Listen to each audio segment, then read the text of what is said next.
Oke guys, selamat datang channel XTech ID dan pada video kali ini kita mau nge-review, mau ngobrolin soal Huawei Mate 20 Pro. Flagshipnya Huawei, Mate seriesnya Huawei yang di launching pada tahun 2018, yang artinya sudah hampir 8 tahun lamanya flagship ini beredar di Indonesia dan masih ada yang make gitu ternyata. Dan kita mau ngobrolin soal desainnya, soal layarnya, soal performanya, dan yang lain-lain lah yang biasanya kita bahas juga. Jadi langsung aja kita bahas soal desainnya, yang dimana desainnya ini, desainnya desain Huawei untuk BAM kameranya. Di sini ada triple kamera ya kan, lengkap, ada tulisan Leica di sini, kemudian di sini ada tulisan Huawei, dan di sini ada lambang apa namanya, buat HP-HP yang beredar di sekitar Eropa. Desain belakangnya dia glossy.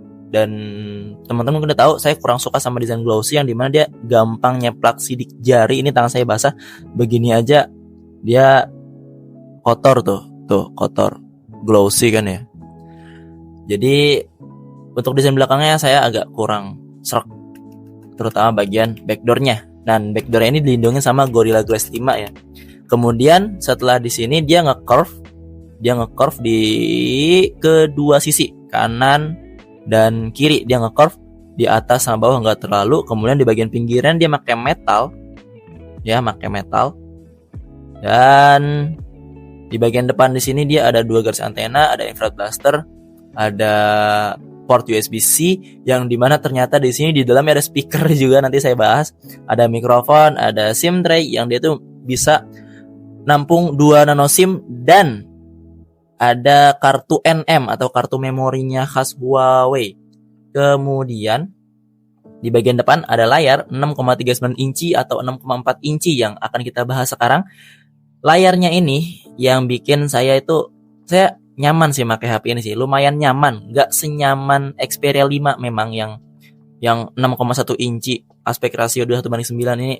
Enggak senyaman ini, tapi ini udah lumayan nyaman loh. Mungkin ada di level 3, kelas ketiga setelah yang pertama Sony Xperia 5 series, kemudian ada Samsung S series reguler yang saya bilang itu nyaman makanya, atau mungkin iPhone juga kan mirip-mirip tuh 6,1 inci.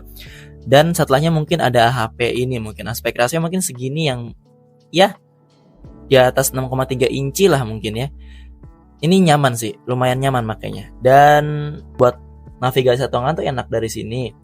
Kemudian dari ke quick center, dan dari sini ke sini dan ya kemana-mana enak ini jarinya kemana-mana enak buat navigasi.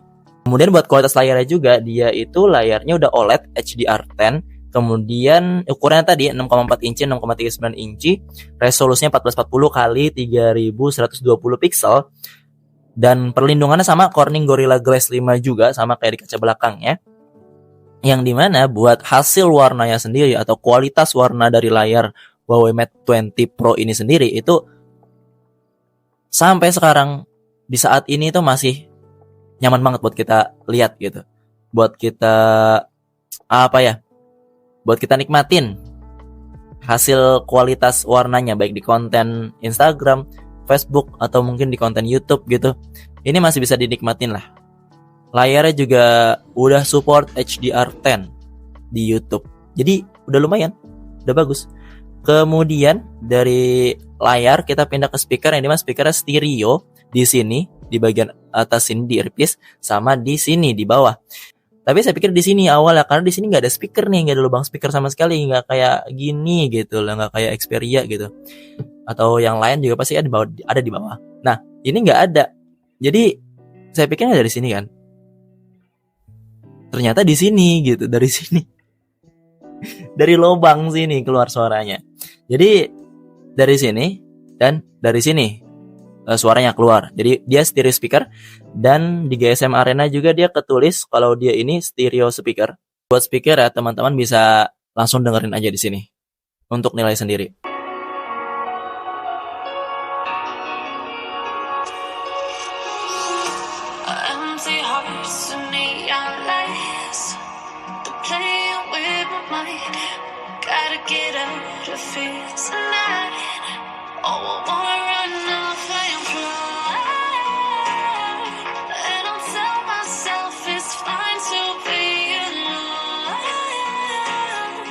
Just to find somewhere that finally fits.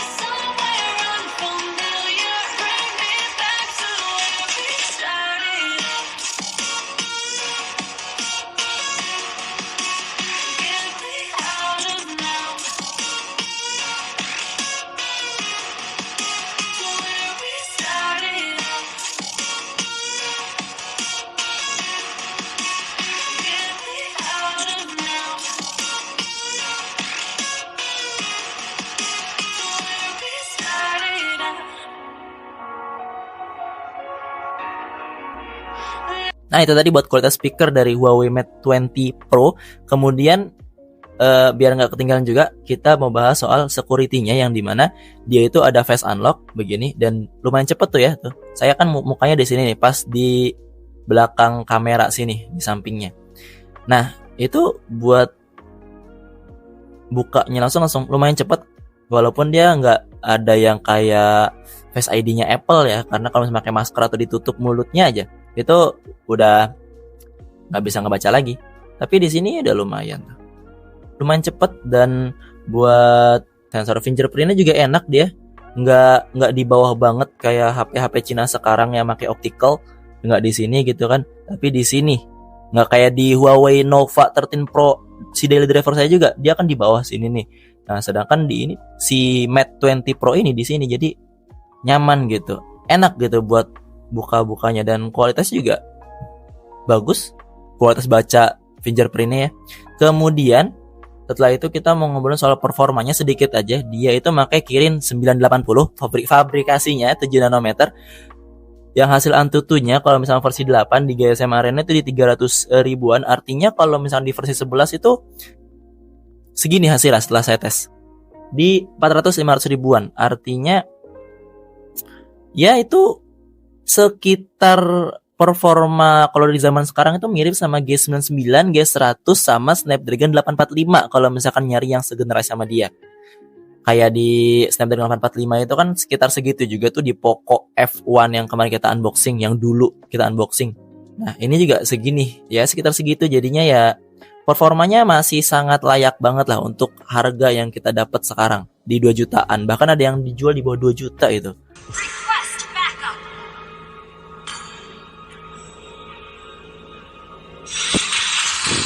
Jadi buat performanya si Kirin 980 ini ya bisa kita ekspektasikan mirip lah ya dengan G9, dengan Dimensity 6080, 6300, Snapdragon 732, Snapdragon 845 itu mirip sih. Tapi kekurangannya satu aja yang saya rasain.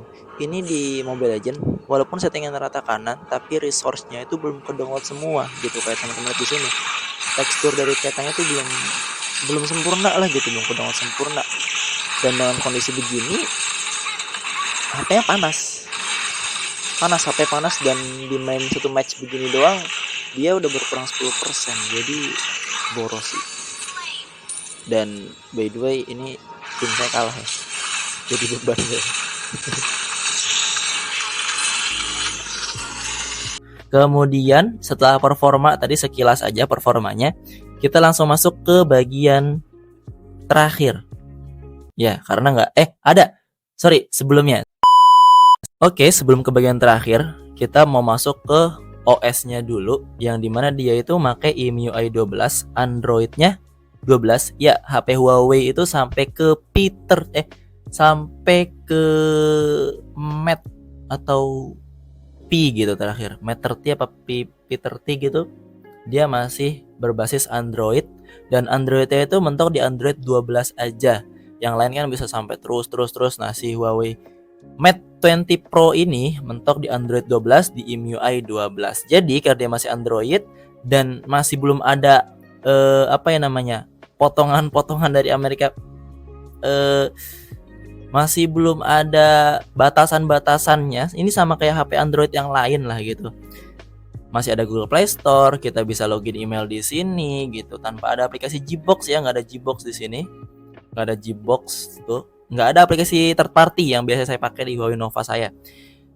Dan email juga masih bisa login dengan baik di sini. Kemudian Find Hub juga berjalan dengan baik. Dan karena dia masih Android dan berbasisnya Google, ada asisten Gemini di sini. Jadi ya, ini yang saya kangenin dari Nova sih. Di Nova nggak ada, tapi di Mate 20 Pro ini ada untungnya. Jadi ya, kita bisa pakai asisten Gemini di sini. Jadi aman ya. Tinggal begini aja gesturnya dan langsung kepanggil Gemini-nya, atau saya oke Google gitu kalau misalnya teman-teman udah nge-setting dan bener aja. Ya, langsung nge-setting dia kan tadi.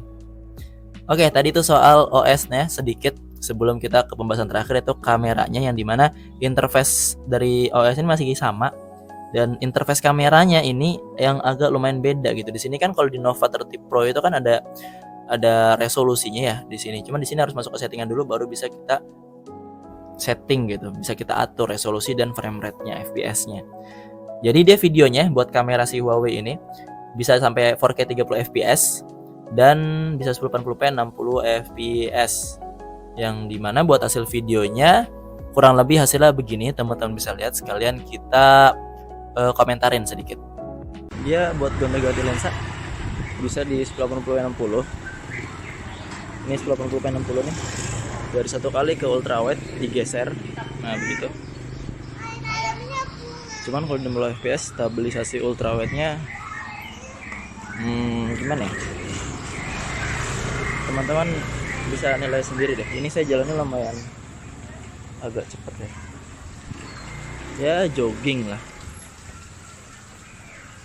Buat stabilisasi lens ultrawide-nya gimana, dan kalau misalnya kita hadepin ke orang kayak begini itu gimana. Dan dia ultrawide itu autofocus. Fokus nggak tuh? Harusnya sih fokus ya, karena dia autofocus, karena bisa dipakai buat makro juga. Nah tuh, tapi dia nggak bisa pindah ke lensa tele. Satu kali, terus kedua kali, 3 kali, nah nggak bisa. Kalau mau pindah ke lensa tele harus 30 fps.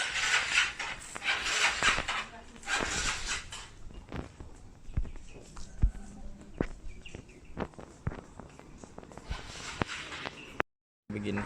Nah, kayak gini misalnya. Dan dia dibatasin 10 menit ya kalau 4K 30 tuh, kalau di resolusi tertinggi di 4K 30. Jadi dibatasin 10 menit doang. Ini 4K 30. Jadi sekarang kita mau ngeliat kalau 30 fps dan fokusnya kayaknya agak lama deh. Ini kita harus fokus ke sini. Nah, tuh. Terus di sini. Terus kita fokus lagi ke sini. Kita pindah ke sini. Enggak sih. Cuman tadi kenapa lama ya? Panas kali, karena memang ini HP-nya udah mulai kerasa panas nih di bagian atasnya, di bagian kameranya.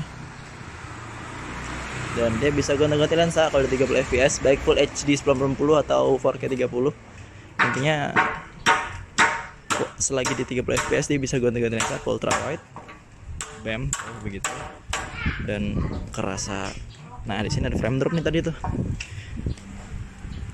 Terus dari ultrawide tadi perbandingannya yang ini ya, di 60 fps stabilisasi ultrawide gimana. Nah kalau di 30 fps ini gimana stabilisasinya, teman-teman nilai sendiri. Autofocus masih enak, masih jalan. Kita pindah coba ke satu kali, kemudian pindah lagi ke 3 kali, boom, ada frame drop lagi. Atau emang seharusnya kita nggak pakai buat ini ya, nggak pakai buat jalan. Tapi emang telefoto tuh nggak dianjurin buat dipakai jalan sih. Jadi telefoto stabil banget gitu. Dan ini HP udah mulai kerasa panas. Ini panas banget sih HP-nya sih. Wah ini panas guys, HP-nya panas. Nah kalau misalkan buat di kamera selfie-nya dia cuma bisa di Full HD 1080p. Kita lihat dulu coba. Nah begini, 1080p 30 fps aja, nggak bisa 4K, nggak bisa 60 fps, cuma di 1080p 30 fps aja. Dan dia autofocus kah? Enggak sih, kayak fix fokus deh. Fix fokus, tapi ya buat harga segini di 2 jutaan nggak masalah sih. Dan dia stabilisasinya kalau nyala nggak crop banget ya, kayak begini tuh, penuh gitu, penuh bagian tengah tuh penuh sama muka saya, jadi harus lebih jauh lagi begini, atau mungkin ya. Dan ini kerasa panas ya di sekitar kamera, pokoknya di bagian atas, bagian tengah HP-nya gitu, dan sampai ke kamera itu panas, kerasa panas banget. Apalagi frame-nya yang dari metal kan, kerasa hangat dan panas setelah ngerekam 4K dan juga ngambil sampel video di sini. Dan di sini juga lagi terik-teriknya, lagi terik tuh di jam 9. Panas. Dan buat yang nanyain kualitas perekaman malamnya, atau buat yang penasaran hasil perekaman malamnya seperti apa, mulai begini ya, ini bukan lensanya kotor ya, ini kebanyakan asap di jalan. Wow, ya, stabilisasinya gimana, dan mikrofonnya gimana kualitasnya, suara saya kedengeran nggak? Mulut saya itu ada di belakang layar HP-nya, tepatnya di depan earpiece ya. Dan perpindahan lensanya gimana? Ini ke ultra wide, ini di resolusi 4K 30. Di ultra wide itu noise-nya lumayan banyak ya, kelihatan di sini ya. Kemudian dari ultra wide kita pindah lagi ke satu kali. Dari satu kali kita pindah coba ke telefotonya. Kita coba pindah ke telefoto, boom. Dan ya telefoto nggak dianjurin buat dipakai di kondisi kayak begini sih, tapi jadi ya kita pindah langsung ke satu kali lagi aja deh. Up, up, up, up, up. Nah, ini satu kalinya. Gimana menurut teman-teman semua? Silahkan dinilai. Sekalian kualitas mikrofonnya juga ya, kasih tahu ke saya gimana kualitasnya. Suara saya kedengeran atau malah sama suara angin dan motor di sekitar, atau motor saya sendiri. Thank you. Ini stabilisasinya nih. Dan ini kondisi di sekitar lumayan remang ya, bukan remang lagi, ini agak ekstrim sih buat kelas kamera HP kualitas low light-nya, bukan kualitasnya. Oh ya, buat keadaan sedikit sekitar, buat gambaran aja, ini tuh cuman lampu jalan, lampu rumah aja ya, jadi nggak ada lampu jalannya pun nggak terang-terang banget gitu. Nah begini, gelapnya lumayan ekstrim sih, jadi beginilah kurang lebih hasil perekaman kamera, hasil video, kualitas video dari Huawei Mate 20 Pro di malam hari. Nah tadi agak bergejolak, gimana jitternya teman-teman tolong dikasih tahu. Dan kualitas mikrofonnya lagi-lagi, apakah kalau kita merekam kamera selfie suara kita kedengeran jadi senternya gitu, atau malah kalah sama angin dan suara kendaraan atau sama suara motor saya sendiri. Ya silakan dinilai saja. Ini dia nggak autofocus ya, dia bukan autofocus, dia fix focus. Ini autofocus trennya belum dimulai di tahun 2018. Nah itu tadi buat kualitas videonya. Sekarang gimana dengan kualitas kamera fotonya, yang dimana dia ada beberapa filter ya, yang utama ada 3, Leica standar, Leica Vivid, sama Leica Smooth. Yang ini tuh beda dari Leica-nya di Xiaomi ya, cuma ada Leica Vibrant dan Leica apa itu, lupa saya ya. Pokoknya ada 2 filter Leica doang kan kalau Xiaomi yang itu, tapi sedangkan si Huawei ini ada 3, ada Leica standar. Ini sebenarnya standar aja sih, warnanya ya udah biasa aja. Kalau Leica Vivid sama Leica Smooth baru itu berasa bedanya. Yang buat saya sih dari ketiga filter ini, tiga-tiganya ada karakter warna yang unik sih, bukan jelek, bukan gelap, tapi ada karakter khasnya gitu rasanya ya, yang saya lihat gitu pakai mata saya. Menurut teman-teman gimana buat hasil kameranya, buat hasil fotonya sendiri? Kalau buat saya ini buat harganya ini masih oke banget, apalagi video bisa sampai 4K 30 dan bisa gonta-ganti lensa juga kan, dari ultra wide main ke telefoto, dan ini hasilnya masih bagus ya fotonya sih, sampai zoom 5 kalinya aja masih bagus. Ini buat teman-teman suka hobi street fotografi pakai HP yang gak terlalu mahal, mungkin yang gak nyampe 3 jutaan, bahkan cuma 2 jutaan doang, si Mate ini fotonya masih bagus banget sih buat dipakai ya, baik foto malamnya atau foto siangnya gitu, ini masih bagus banget ya. Silakan dinikmati lebih banyak lagi deh.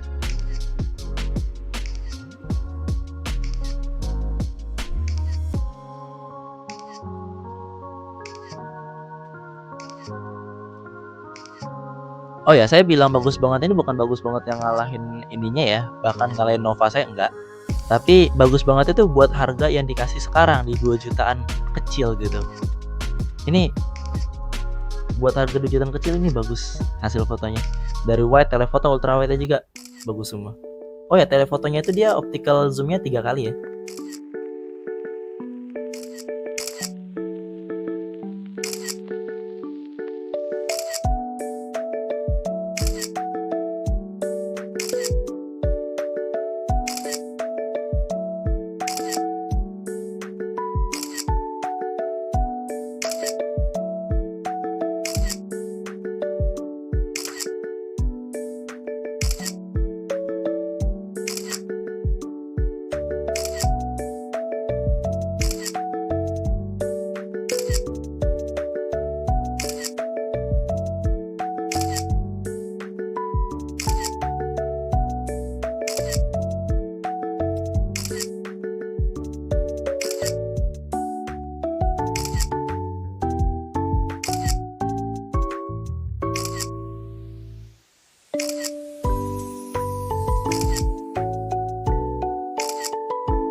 Oke, itu aja tadi buat review singkat dari Huawei Mate 20 Pro. Setelah ini HP Huawei apa lagi yang mau kita bahas teman-teman? Teman-teman boleh komen, boleh request di kolom komentar HP apa lagi yang akan kita bahas. Intinya mungkin saya bisa nge-spend sekitar 2 juta aja. Jadi dari rentan 1 sampai 2 jutaan, teman-teman mau kita bahas HP apa lagi? Silakan teman-teman komentar aja di bawah. Kesimpulan untuk Huawei Mate 20 Pro, Mate 20 Pro di tahun 2026 ini bukan lagi sekedar HP flagship tua sih. Tapi ini bukti kalau misalnya Huawei dicampur Google, dicampur kameranya bagus, ini udah mungkin bisa jadi brand teratas selain Apple, Samsung, dan yang lain. Dan ada beberapa alasan juga. Kamera Leica-nya, sensornya juga gede di 1/1,7 inci. Buat di harganya, di harga 2 jutaan ini gede banget. Kemudian desainnya premium, panelnya OLED, resolusi 2K, visualnya tetap kelihatan mewah. Masih bisa disandingin lah, masih bisa diadu lah dengan HP harga 2 jutaan sekelasnya. Walaupun beberapa pertimbangan kayak layar curve ini ekstrim banget sih. Untuk sebagian orang ini takutnya ada accidental touch, kayak suka kesentuh sendiri. Terus satunya lagi itu susah buat cari screen protector kayak tempered glass. Di tahun 2026 ini juga buat layar curve masih susah gitu. Kemudian baterai, umur dari baterainya yang tentu kayaknya akan minta sering dicas atau bahkan minta diganti. Itu aja sih. Kesimpulannya ini HP masih bagus, masih bisa teman-teman lirik kalau memang teman-teman suka untuk mengoleksi HP flagship tua tapi budgetnya nggak banyak, ya ini boleh dicoba sih. Oke, sekian dulu buat video hari ini. Like kalau teman-teman suka, dislike kalau nggak suka. Silahkan share pendapat teman-teman soal HP ini di kolom komentar, dan buat kita open diskusi juga di kolom komentar. Kita ketemu lagi di video selanjutnya, dan see you next time. Goodbye guys. Ciao.